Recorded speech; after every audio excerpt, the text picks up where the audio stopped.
This is TechCrunch.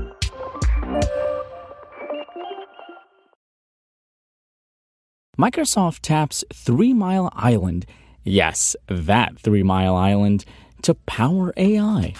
I'm Imran Sheikh, and get ready because here's your Daily Crunch for Saturday, starting with 3 big headlines. Blue Sky isn't the only social networking service to benefit from X's ban in Brazil, now under legal penalties. Because Tumblr this week is also reporting an increase in both active users and blog creation, the company tells TechCrunch. According to Tumblr, in the days since the X ban in Brazil, the site saw 222.99% growth in communities and 349.55% growth in users. More specifically, Tumblr's daily active users in Brazil have shot up by 30% from the 110,000 it was seeing on average in the days ahead of the ban.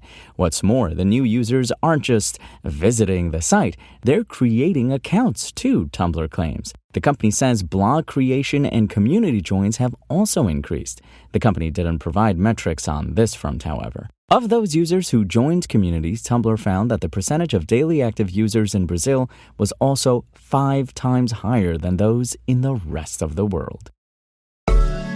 Sandvine, the makers of surveillanceware that allowed authoritarian countries to censor the internet and spy on their citizens, announced that it's leaving dozens of non-democratic countries as part of a major overhaul of the company.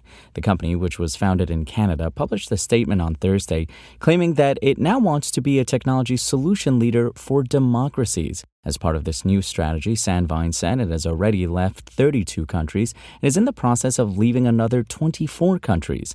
Sandvine did not name the 56 countries, apart from Egypt, where Sandvine promised to leave by the end of March 2025. For the remaining countries, including non-government customers in Egypt, the end-of-service date will be the end of 2025. This change in the company's direction comes after years of investigations by Bloomberg, which reported that Sandvine had sold its internet surveillance products to authoritarian regimes, including Belarus, Egypt, Eritrea, the United Arab Emirates, and Uzbekistan.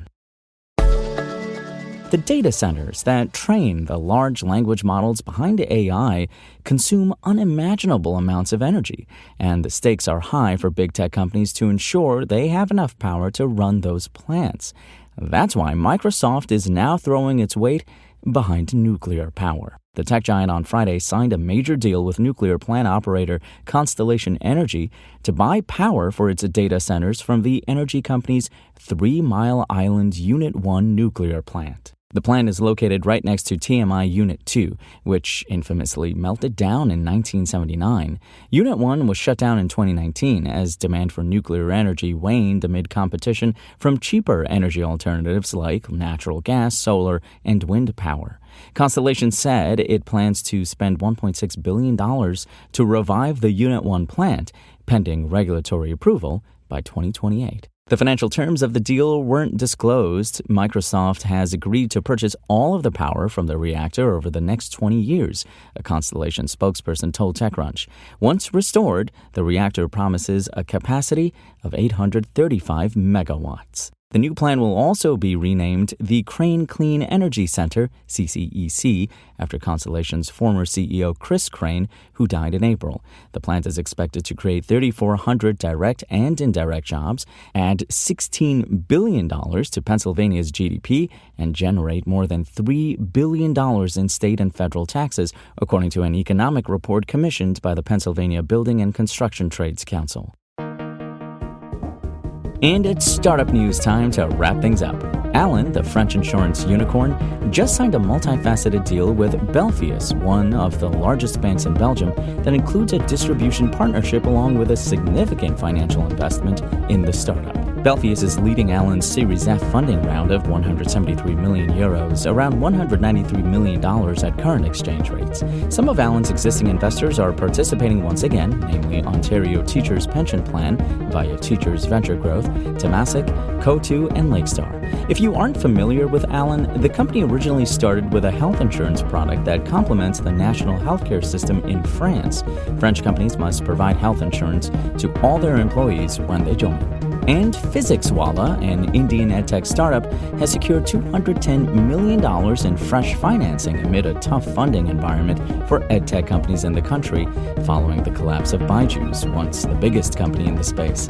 PhysicsWallah said on Friday the Series B round was led by the hedge fund Hornbill Capital, a venture between China's Orchid Asia and India's Hornbill, with Lightspeed Ventures partners significantly participating alongside existing backers Westbridge and GSV. The round values PhysicsWallah at $2.8 billion, a substantial increase from the previous $1.1 billion valuation it scored in June 2022.